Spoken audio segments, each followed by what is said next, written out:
ہماری ہر تکلیف کے پیچھے ہمارے اپنے ہوتے ہیں۔ ہمیں کوئی بھی غیر تکلیف نہیں دیتا، ہمارے اپنے ہی منافق ہوتے ہیں جو کہ ہمیں ہر وقت گرانے کی کوشش کرتے رہتے ہیں۔ آنکھیں اکثر وہی لوگ کھول جاتے ہیں جن پر ہم آنکھیں بند کر کے بھروسہ کرتے ہیں۔ آغاز تو سبھی اچھا کرتے ہیں، مسئلہ تو آخر تک ساتھ نبھانے کا ہے۔ اہمیت الفاظ کی ہوتی ہے مگر اثر ہمیشہ لہجوں کا ہوتا ہے۔ کوئی پلٹ آئے تو اس کا ہاتھ تھام لینا چاہیے، اس کی امید نہیں توڑنی چاہیے، لیکن شرط یہ ہے کہ وہ انسان دل سے ٹھیک ہو جائے۔ اللہ پاک بھی ایسے ہی کرتے ہیں۔ سب سے پہلی عبادت یہ ہے کہ انسان مصیبت میں صبر کر کے اللہ تعالیٰ کی طرف سے مدد کا منتظر ہے۔ مدد کرنے والا، اولاد دینے والا، شفا دینے والا، رزق دینے والا، زندگی اور موت دینے والا، مشکل کشاں، حاجت رواں، صرف ایک اللہ۔ حرام چیزوں اور حرام کاموں سے ہمیشہ بچتے رہو، تمہاری دعائیں قبول ہونا شروع ہو جائیں گی۔ یا اللہ مجھے لوگوں کی حقیقتیں نہ دکھا کہ اس سے فقط میرا دل جلتا ہے، مجھے خاموشی سے، میری لا علمی میں ان کے شر سے محفوظ فرما۔ ماں موت سے نہیں ڈرتی، اس سے مرتے وقت یہ ڈر ہوتا ہے کہ اس دنیا میں اس کے بچوں کو اس جتنا پیار کوئی نہیں کرے گا۔ یہ رشتے اور موسم دونوں ایک جیسے ہی ہوتے ہیں، کبھی حد سے زیادہ اچھے اور کبھی برداشت سے باہر۔ فرق بس اتنا ہے کہ موسم جسم کو تکلیف دیتا ہے اور رشتے روح کو۔ توبہ کرنے میں تاخیر مت کرو کیونکہ موت اچانک آئے گی۔ دوست وہ ہے جو دوست کا ہاتھ اس کی پریشانی اور تنگی میں پکڑتا ہے۔ یہ عین ممکن ہے کہ آدمی کے پاس مال نہ ہو اور وہ خوشحال ہو، یہ بھی ممکن ہے کہ اس کے پاس مال ہو اور وہ بدحال ہو۔ انسان کا بہترین ساتھی اس کی صحت ہے، اگر صحت ساتھ چھوڑ جائے تو وہ ہر رشتے کے لیے بوجھ بن جاتا ہے۔ اگر کوئی تعلق ذہنی اذیت کا سبب بنے تو خاموشی سے الگ ہو جایا کریں۔ دور رہ کر تکلیف برداشت کرنا آسان ہے، بجائے اس کے کہ اب اپنے من پسند شخص کے بدلتے رنگ دیکھ کر خود کو مزید دکھ دیا جائے۔ چیزوں کی اہمیت نہیں ہوتی، وہ کبھی نہ کبھی مل ہی جاتی ہیں۔ صرف انسان ہے جس کا کوئی نعم البدل نہیں ہوتا اور وہ دوبارہ کبھی نہیں ملتے۔ تم گھبراتے کیوں ہو مقدر کے فیصلوں سے؟ کیا تم نہیں جانتے تمہارا رب کتنا غفور الرحیم ہے؟ اگر وہ دن کو رات اور رات کو دن کرنے پر قادر ہے تو کیا وہ تمہاری تڑپ دیکھ کر تقدیر کے فیصلے نہیں بدل سکتا؟ اگر کسی کی تکلیف دیکھ کر تمہیں تکلیف ہونے لگے تو سمجھ لینا تم اللہ کے بنائے بہترین انسان ہو۔ کبھی مخلص ہے تو کبھی منافق ہے، یہ مطلب پرست لوگ ماحول کے مطابق ہیں۔ کسی سے محبت کرنے سے پہلے اپنے دل کو قبرستان بنا لو تاکہ اس کی چھوٹی چھوٹی غلطیوں کو دفنا سکو۔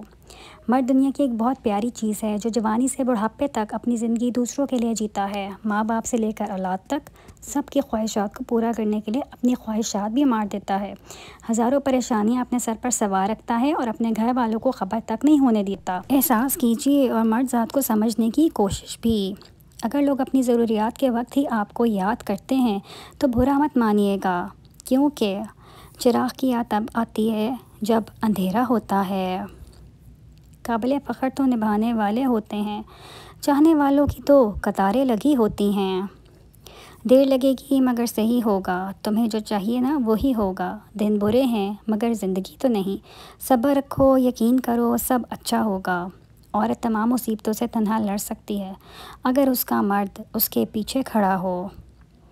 خوشی کے 5 اصول: نفرت کرنے والا مت بنیں، فضول فکریں مت پالیں، سادگی اپنائیں، زیادہ دینے والے بنیں اور توقعات کم رکھیں۔ پاکیزہ ترین محبت یہ ہے کہ تم کسی شخص سے محبت کرو یہ جانتے ہوئے کہ وہ تمہارا نہیں ہو سکتا اور اسے خوش دیکھنے کی تمنا کرو۔ 10 بار حج کر لو، 10 مسجدیں بنا لو، لیکن ایک بات یاد رکھنا، اگر ماں باپ راضی نہیں ہیں تو اللہ بھی راضی نہیں ہے۔ لوگوں کے لیے رحمت بن جاؤ، تمہیں بھی رحمت العالمین صلی اللہ علیہ وآلہ وسلم کی رحمت کا سایہ ملے گا۔ وقت کے سمجھانے کا طریقہ سخت اور کربناک ہوتا ہے، مگر یہ بھی سچ ہے کہ وقت کی سمجھائی بات حتمی ہوتی ہے اور ساری زندگی کے لیے سمجھ آ جاتی ہے، اور دور کر دے گا وہ غم بھی جن کی شدت کا اندازہ پوری دنیا میں صرف آپ کے اپنے دل کو ہے۔ پلٹ کر جواب دینا بے شک غلط بات ہے، لیکن اگر سنتے رہو تو وہ لوگ بولنے کی حدیں پار کر دیتے ہیں۔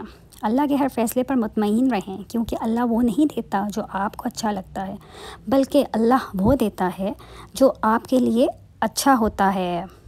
فاصلوں کا احساس تب ہوا جب میں نے کہا ٹھیک ہوں اور اس نے مان لیا۔ دنیا میں سب سے مشکل کام اپنی اصلاح کرنا ہے اور سب سے آسان کام دوسروں پر تنقید کرنا۔ ہر عبادت کا پتہ نہیں کہ وہ قبول ہوتی ہے یا نہیں، مگر درود شریف ایک ایسی عبادت ہے جو ادا ہوتے ہی قبول ہو جاتی ہے۔ کبھی یہ مت سوچنا کہ ہمارے رب نے ہمیں مشکل میں اکیلا چھوڑ دیا ہے۔ یاد رکھو، امتحان کے وقت استاد ہمیشہ خاموش رہتا ہے۔ ایک اچھا ہم سفر وہ ہوتا ہے جو آپ کی عزت کرتا ہو، جو آپ کی چھوٹی چھوٹی خواہشات کا خیال رکھتا ہے لیکن کبھی آپ کا مذاق نہیں بننے دیتا، آپ کے ساتھ مذاق کرتا ہے، جو آپ کے آنسوؤں پر پریشان اور آپ کو خوش ہونے پر خوش ہوتا ہے۔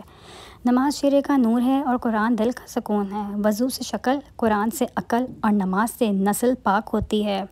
جس طرح لوگ مردے کو کندھا دینا افضل سمجھتے ہیں، اگر اسی طرح زندہ کو سہارا دینا افضل سمجھ لیں تو زندگی کتنی آسان ہو جائے۔ ہر شخص کو آپ کی ضرورت ہے، اپنی ضرورت تک۔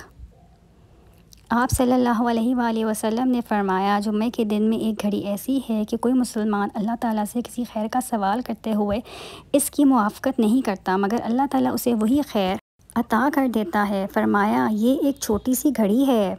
اللہ پاک نے جن لوگوں کو تمہاری زندگی سے نکال دیا ہے ان کی فکر نہ کرو، اللہ سب جانتا ہے جو تم نہیں جانتے۔ اللہ کی رضا میں راضی رہنا سیکھو، بہتر نہیں بہترین ملے گا۔ ایک دوسرے کی ہمت افزائی کرنا، ایک دوسرے کے نخرے اٹھانا اور ایک دوسرے سے پیار کرنا میاں بیوی کے بنیادی حقوق ہیں۔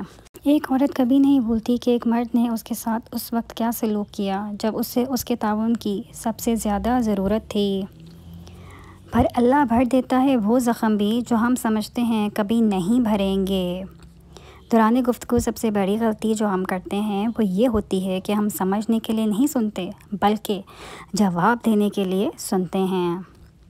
خاموشی ایک عظیم نعمت ہے، خاص طور پر اس وقت جب اختلافات زیادہ ہوں، آوازیں بلند ہوں، علم کی کمی ہو اور دلیل کی کوئی اوقات نہ ہو۔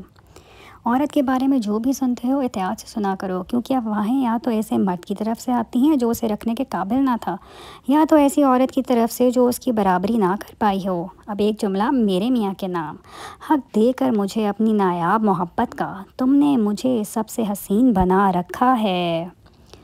روٹین کی باتیں سننے اور کرنے کے لیے ویڈیو کو لائک اور چینل کو سبسکرائب کریں۔